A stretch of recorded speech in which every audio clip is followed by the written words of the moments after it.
Medha Anand. Yes, ma'am. How should I call you? Medha or Anand or Miss Anand? Ma'am, anything would be fine. Okay.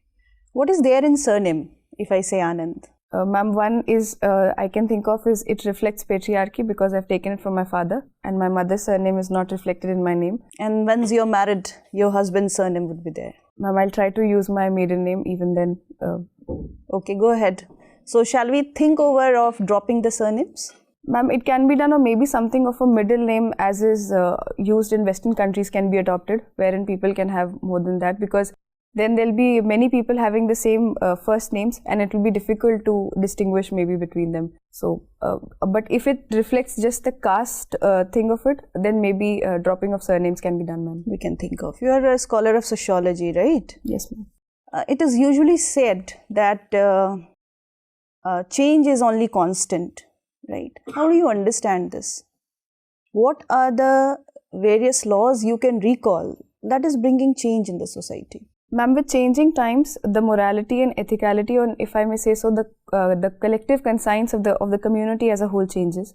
So the laws just reflect the collective conscience of that particular society at that moment of development. Ma'am, for example, when sati was abolished, before that it was the collective conscience which said that it is all right. But once people thought that it is not right to kill a woman just because the husband is no more, so we had to change the law and sati prohibition prevention was introduced. Right. Ma'am, another I can think of is the case of France, which has made abortion a constitutional right. So we are giving more bodily autonomy to women and ensuring that women have the right to choose over the right of the unborn child that earlier we used to keep. These are some of the instances where change is the only constant. We are adhering to the changing times.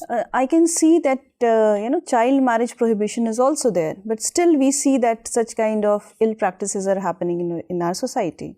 So what measures government should take to curb it very strictly? Ma'am, one can be that the child marriages are declared void ab initio. Right now, the child marriages are not considered void unless the person who has gotten married as a child, they complained after 5 years of becoming balig.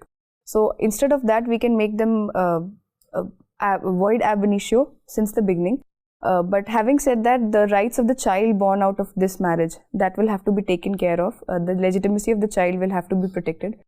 Ma'am, another is that, like for example, in Rajasthan, we have done for Akshaya Tritiya, where lots of child marriages take place.